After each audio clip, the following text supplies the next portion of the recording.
ಕನ್ನಡ ನ್ಯೂಸ್ಗೆ ಸಬ್ಸ್ಕ್ರೈಬ್ ಮಾಡಿ, bell icon press ಮಾಡಿ. ಒಮ್ಮೆ ಸಬ್ಸ್ಕ್ರೈಬ್ ಮಾಡಿ. ನಿಮಗೆ ಇಷ್ಟ ಬಂದ ವಿಡಿಯೋಗಳನ್ನ ನೋಡ್ತಾ ಇರಿ, ಶೇರ್ ಮಾಡಿ, ಲೈಕ್ ಮಾಡಿ, ಕಮೆಂಟ್ ಬಾಕ್ಸಲ್ಲಿ ಕಮೆಂಟ್ ಹಾಕಿ.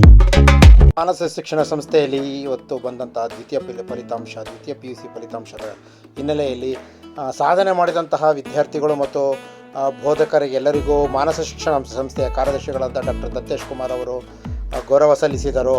ಈ ಸಂದರ್ಭದಲ್ಲಿ ಅಭಿನಂದಿಸಿದ ಪ್ರಾಂಶುಪಾಲರು ಸಹ ವಿದ್ಯಾರ್ಥಿಗಳನ್ನು ಮತ್ತು ಸಿಬ್ಬಂದಿಗಳನ್ನು ಮತ್ತು ತಮ್ಮ ಬೋಧಕರು ಮತ್ತು ಬೋಧಕೇತರ ಸಿಬ್ಬಂದಿಗಳ ಸಹಕಾರವನ್ನು ತುಂಬುವುದರಿಂದ ಸ್ಮರಿಸಿದಂತಹ ಪ್ರಾಂಶುಪಾಲ ಕೃಷ್ಣಗೌಡರು ಮತ್ತು ಇಲ್ಲಿನ ಪ್ರಮುಖ ಎಲ್ಲ ಪ್ರಾಂಶುಪಾಲರುಗಳು ಈ ಸಂದರ್ಭದಲ್ಲಿ ಹಾಜರಿದ್ದು ಶ್ರಮಿಸಿದಂತಹ ಬೋಧಕರಿಗೆಲ್ಲರಿಗೂ ಮಾನಸ ಶಿಕ್ಷಣ ಸಂಸ್ಥೆ ವತಿಯಿಂದ ಅವರಿಗೆ ಮಾಲಾರ್ಪಣೆ ಮಾಡಿ ಗೌರವ ಸಲ್ಲಿಸಲಾಯಿತು.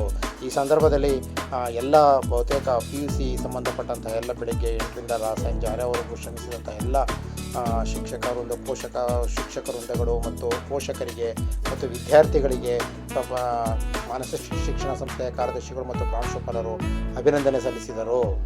188 ವಿದ್ಯಾರ್ಥಿಗಳು ಡಿಸ್ಟಿಂಕ್ಷನ್ ಪಡೆದು ಅತ್ಯುತ್ತಮವನ್ನು ಸಾಧನೆ ಮಾಡಿದ್ದಾರೆ. ಚಾಮರಾಜನಗರ ಜಿಲ್ಲೆಗೆ ಮತ್ತು ಕೊಳ್ಳೇಗಾಲ ಪಟ್ಟಣಕ್ಕೆ ಅತ್ಯುತ್ತಮವಾದಂಥ ಹೆಸರನ್ನು ತಂದುಕೊಟ್ಟಿರುವಂತಹ ಮಾನಸ ಶಿಕ್ಷಣ ಸಂಸ್ಥೆಗೆ ಮತ್ತು ಇಲ್ಲಿನ ಎಲ್ಲ ವಿದ್ಯಾರ್ಥಿಗಳ ಸಾಧನೆಯನ್ನು ಮುಕ್ತಕಂಠದಿಂದ ಹೊಗಳಿದಂತಹ ಡಾಕ್ಟರ್ ದತ್ತೇಶ್ ಕುಮಾರ್ ಅವರು ಅವರ ಸಿಬ್ಬಂದಿಗಳು ಮತ್ತು ಅವರ ಅಧ್ಯಾಪಕ ವರ್ಗ ಪರಿಶ್ರಮದ ಬಗ್ಗೆ ಕೊಂಡಾಡಿದರು.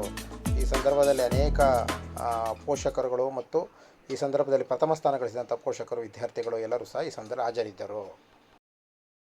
ಅವಳ ಕನ್ನಡ ನ್ಯೂಸ್ಗೆ ಸಬ್ಸ್ಕ್ರೈಬ್ ಮಾಡಿ, ಬೆಲ್ ಐಕಾನ್ ಪ್ರೆಸ್ ಮಾಡಿ. ಒಮ್ಮೆ ಸಬ್ಸ್ಕ್ರೈಬ್ ಮಾಡಿ. ನಿಮಗೆ ಇಷ್ಟ ಬಂದ ವಿಡಿಯೋಗಳನ್ನ ನೋಡ್ತಾ ಇರಿ, ಶೇರ್ ಮಾಡಿ, ಲೈಕ್ ಮಾಡಿ, ಕಮೆಂಟ್ ಬಾಕ್ಸಲ್ಲಿ ಕಮೆಂಟ್ ಹಾಕಿ.